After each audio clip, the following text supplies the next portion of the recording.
Hello parents, this is Mary Keenly, principal of St. Teresa School with a very special parent update for March 29th. We are excited to inform you that we are finally deploying the new technology that we received from the Emergency Connectivity Fund. Starting today, we will begin the deployment of this new technology, which is Chromebooks for students in grades kindergarten through 7 and iPads as normal for our 8th graders. In addition to these devices being used in school and one-to-one now, these devices can also go home. We're also going to be talking to you about our new security software, Securely, that will keep our students safe here at school and hopefully, if we all follow the procedures, while the devices are at home. To start with, both you and your child will have to sign the device policy. It's linked in the email that this video came in, so wait until the end of this presentation and go ahead and grab your child and sign the device policy. We'll have the list here at school so that we can send your device home with your child as soon as we have the signature. Both you and your child will have to sign the device policy after reading and understanding what's expected. I don't anticipate any surprises here, but let's go through it one by one. To start out with is the intended use of these devices. And the use of these devices is exclusively for school-related activities. It's not a general device for use in your home for multiple activities, all of which could be good, like shopping or entertainment. These are just for school-related activities. And even though your child can take these home, the purpose of taking them home is just to work in on their schoolwork. They will not have access to sites like Pinterest or the gaming sites or the shopping sites. Those will all be blocked, and if they're not blocked right away, they'll be blocked in a couple weeks. It's just for schoolwork. So just a reminder that that's what these devices are for. They're not general home devices.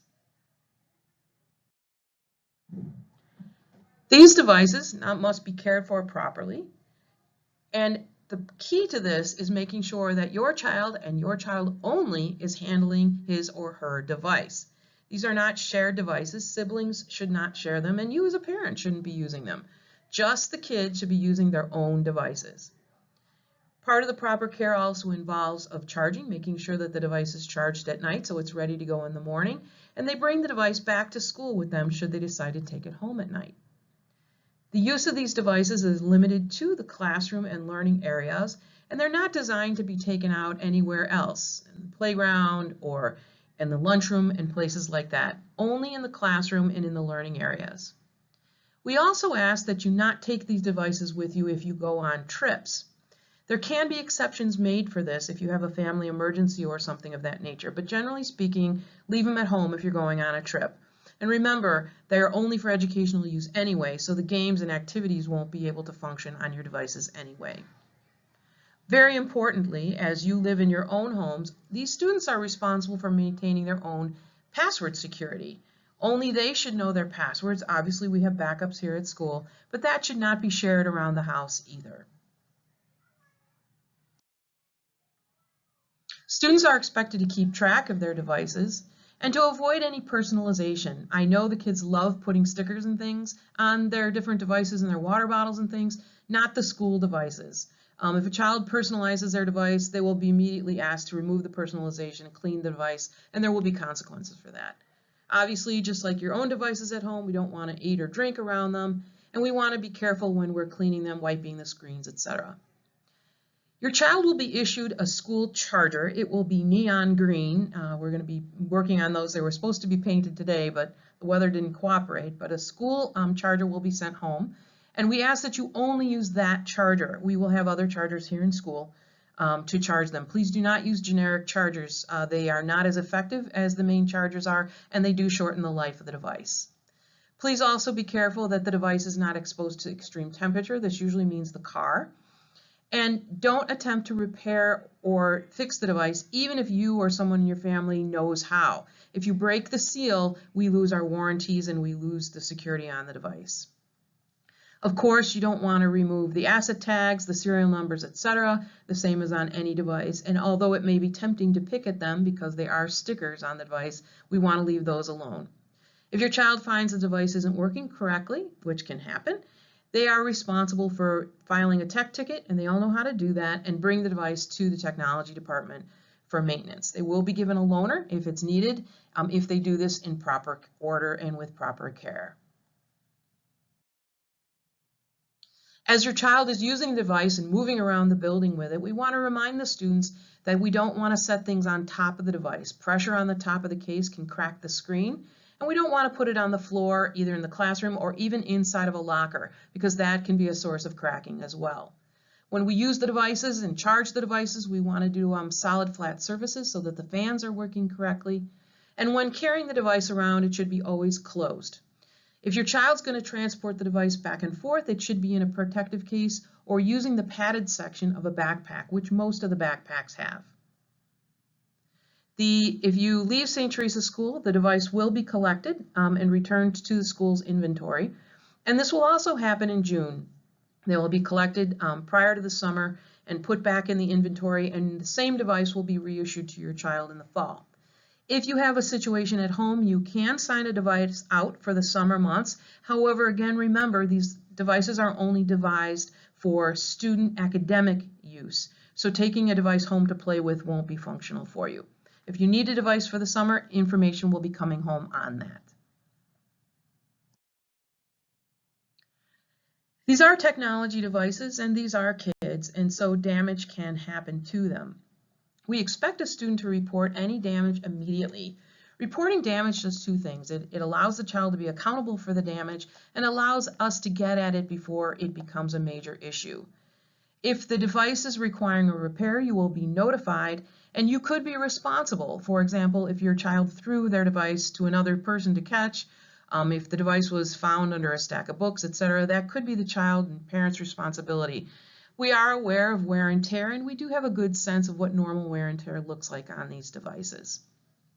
If a child loses track of a device, it should be reported immediately as well, because these do have trackers on them and we may be able to find them.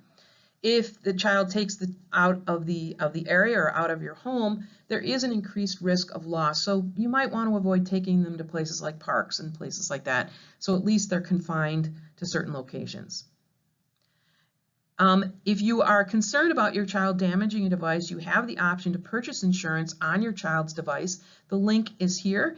It is optional. You are not required to have it. And for the most part, we do take care of our losses here. In addition to care for the device, we also have to care for the use.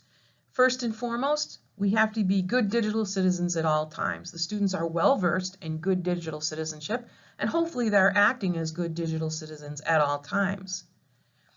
The devices are the property of the school, and we do monitor and have the right to inspect these devices at any time. Students are expected to log in only with their @stteresaschool.com or student.stteresaschool.com accounts. No other logins are acceptable on school-owned devices. The students are responsible for their devices and its use. Again, going back to the original expectation that only they are touching the devices. If the device gets in someone else's hands, the student must speak up right away and let us know that somebody took their device from them. Otherwise, they are responsible for treatment and use of the device. There is no expectation of privacy on these devices at all, and we do reserve the right to search a student's device and any of their accounts at any time. And once again, the purpose of these devices are school-related academic activities. They want to use these devices well, so they're able to continue using them through their time here at St. Teresa. Everything here at St. Teresa School is filtered, consistent with the laws that govern filtering. As well, we have added a second security layer called Securely. And Securely not only continues and enhances the blocking and filtering we have, but it also performs monitoring on the student devices and the staff devices as well. Because of the nature of the internet and it changes rapidly, there are times when things can get through our filters, and I'm sure you've experienced that yourself at home. If a child should experience something on their device, whether here at school or at home, that they believe has missed the filters, they are responsible for reporting this immediately. Please, though, remember that our filters are designed for the @stteresaschool.com logins. If your child is using a different login, they are violating our security and you are missing out on the filtering that is available to them on the device. Outside of our accounts, they're unfiltered and unmonitored, and this is something you really want to avoid. There are protections on the device to prevent this as well. So that pretty much sums up our device use policy. We're very excited to have these tools, but just a reminder that it is a tool. It's not the instruction or the learning itself, and it certainly is not the totality of student experiences. It is still great to pick up a book or a magazine or, heaven forbid, an encyclopedia where you could look something up, or a dictionary, and it must be monitored at home so that the use of the screen time is not excessive, which is not healthy for our students. We're doing the same here at school, creating a positive blended profile for the students, and it's something you're going to want to watch at home as well. So thank you for listening. Now in this email, you will see the device use policy. You do need to sign that. There is a full copy of the device policy, so you can print that out or keep it in a file if you want to access it. If you have any questions at all, please don't hesitate to contact me or contact Mr. Tuntlin in this technology office at mtuntlin@stteresaschool.com. We're excited for the kids to start using these devices, and we're excited for you to have access to them should you need them at home.